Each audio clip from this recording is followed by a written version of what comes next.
हम रियलिस्टिकली क्या एक्सपेक्ट कर सकते हैं। और ऐसे बहुत सारे इश्यूज़ है जहाँ पर मेन स्ट्रीम मीडिया का ध्यान नहीं जा रहा। ये सारी चीज़ें जो है हम आज के इस वीडियो में डिस्कशन करेंगे। लॉकडाउन क्यों होना चाहिए। RO फैक्टर जो है कि एक इंसान जो कोविड-19 से अफेक्टेड है वो कितने लोगों को कम्युनिटी ट्रांसमिशन कर सकता है। RO फैक्टर जो है वो 1 से कम होना रिकमेंडेड है। एक पेशेंट जो इन्फेक्टेड है वो आज के दौर में 2 या 3 लोगों को इन्फेक्शन स्प्रेड कर रहा है और वो 2-3 लोग उनके आगे 2-3 लोगों को इन्फेक्शन स्प्रेड कर रहे हैं।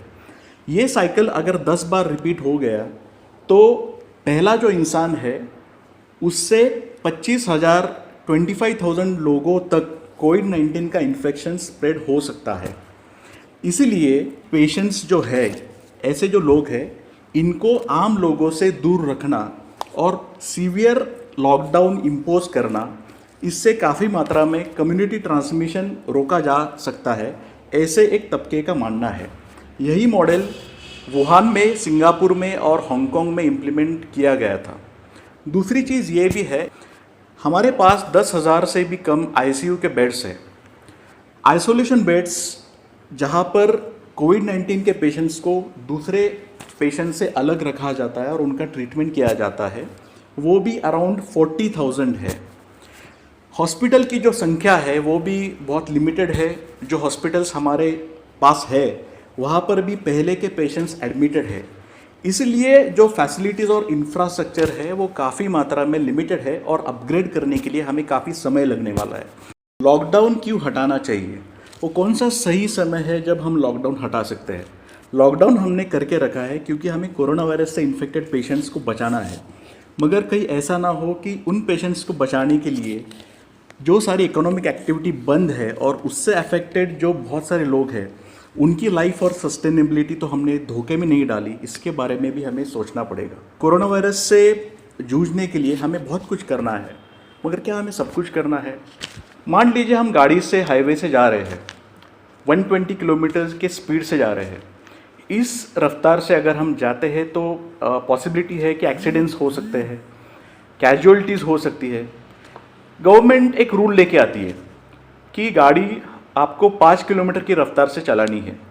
5 किलोमीटर की रफ्तार से अगर गाड़ी चलेगी तो शायद सभी लोग बच जाएंगे और एक भी एक्सीडेंट नहीं होगा, मगर शायद इसके सामाजिक और आर्थिक परिणाम हो सकते हैं। इसलिए हम 5 किलोमीटर की रफ्तार से भी नहीं चल सकते। यही लॉजिक कहीं ना कहीं लॉकडाउन और उसके टाइमिंग और उसका इंटेंशन यहीं पर अप्लाई होता है। कुछ इन्फेक्शियस एपिडेमिक डिसीजेस में सोशल डिस्टेंसिंग काम करता है, मगर क्या ये कोविड-19 से मुकाबला करने के लिए भी ये काम कर रहा है। और काम अगर कर भी रहा है तो वो कौन सा एक स्टेज है जहां हम बोल सकते हैं कि इतने पेशेंट्स अगर एक्सपोज हो गए या इतने लोगों की मौत हो गई तो आप लॉकडाउन कर सकते हो। कि इन थ्योरी हम बोल सकते हैं कि लॉकडाउन काम कर रहा है, मगर जब तक हमारे पास ये जो वायरस है वो हवा में, पानी में या कॉन्टैक्ट सरफेसेस में कितनी देर सर्वाइव होता है, इसके बारे में रिलायबल इंफॉर्मेशन नहीं है, तब तक कुछ भी बोलना एक स्पेकुलेशन होगा। हम कंफर्म नहीं बोल सकते कितने लोग कोरोना वायरस की वजह से एक्सपोज हो चुके हैं और कितने लोग रिकवर होके बाहर आ चुके हैं। इसके बारे में क्या हमारे पास क्रेडिबल इंफॉर्मेशन है। जब तक हमने टेस्टिंग उसका स्केल बढ़ाया नहीं है तब तक हम ये डेफिनेटली कैसे कह सकते हैं। दूसरी तरफ से ये भी आर्ग्यूमेंट आ सकता है और आ भी रहा है कि स्वीडन जैसे जो कंट्रीज़ है जहाँ पर हर्ड इम्यूनिटी करके रखा है, जहाँ पर पॉपुलेशन में से जो सीनियर सिटीजन्स का जो वर्ग है उनको क्वारंटाइन या आइसोलेशन में रखा है और बाकी के जो यंगस्टर्स है और इनकी इम्यूनिटी अच्छी है वो इस वायरस के साथ वो जी रहे हैं और उनकी इकोनॉमिक एक्टिविटी आगे भी बढ़ रही है। और एक सवाल सारे जो साइंटिफिक एक्सपर्ट्स है, रिसर्चर्स है, एपिडेमियोलॉजिस्ट्स है, मैथमेटिक मॉडलर्स है, इनसे एक सवाल लॉजिकली बनता है। मान लीजिए एक एक्यूज्ड है जो जिसने मर्डर किया है या थेफ्ट किया है, उसको कन्विक्शन दिलवाने के लिए हमारे सिस्टम में beyond reasonable doubt beyond reasonable evidence लगता है, तो क्या वैसा ही स्टैंडर्ड यहाँ पर अप्लाई नहीं होता? इतने सारे पॉपुलेशन को हमने घर में बांध के रखा है और हमें ये भी पता नहीं है कि इसका एंड पॉइंट कहाँ पर है। जब हम लॉकडाउन निकालने वाले हैं या एक डेफिनाइट वैक्सीन है हमारे सामने और उससे पूरा जो पॉपुलेशन इन्फेक्टेड है उनको रिलीफ मिलने वाली है, क्योंकि वैक्सीन्स का भी हमने देखा है, वैक्सीन्स का कई बार सेटबैक भी आता है या वैक्सीन का ट्रायल्स होना, पीयर रिव्यूज़ होना और वो मार्केट में रेडी यूज़ के लिए आना, इसके लिए काफ़ी समय टाइम भी लगता है। लॉकडाउन अगर एक्सटेंड हो गया तो उसकी वजह से इकोनॉमिक एक्टिविटी बहुत सफ़र करने वाली है और उसकी वजह से ये जो बेरोज़गार वर्क बढ़ने वाला है, ये हमारे पब्लिक हेल्थ और सेफ्टी के लिए एक बहुत बड़ा प्रॉब्लम हो सकता है।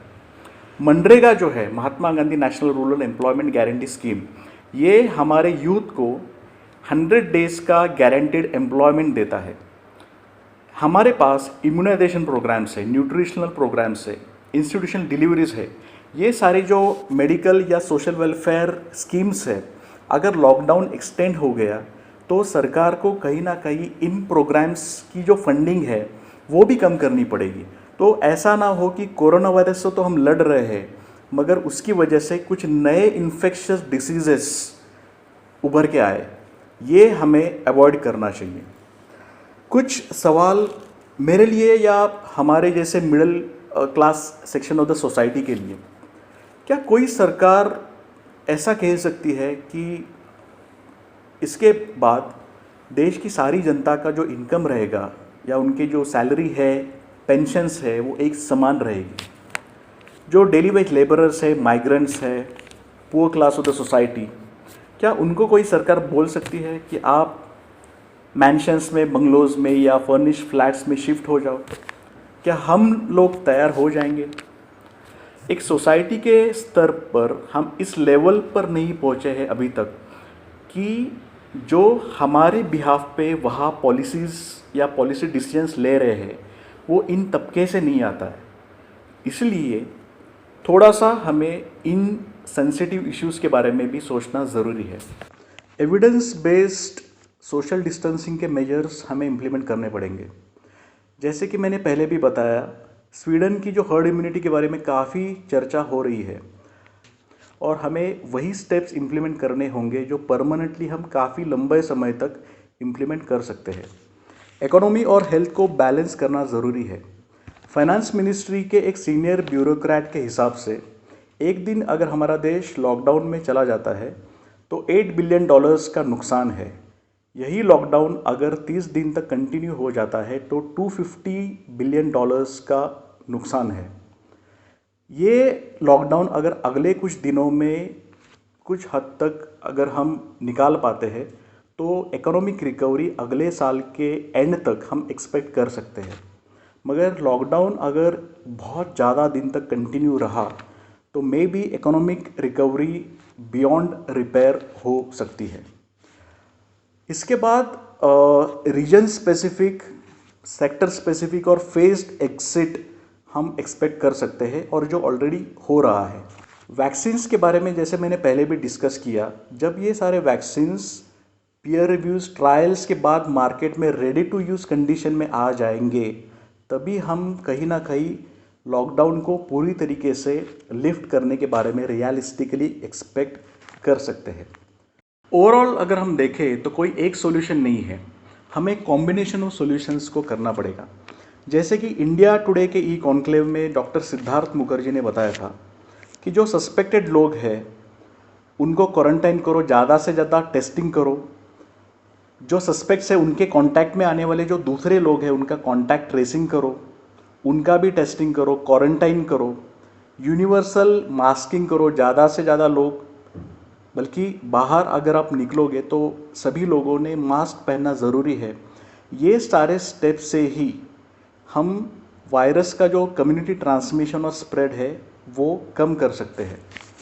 सीवियर लॉकडाउन चाइना में इम्प्लीमेंट किया हुआ था और चाइना में काफ़ी मात्रा में उसका एक अच्छा पॉजिटिव रिजल्ट दिखाई भी दिया।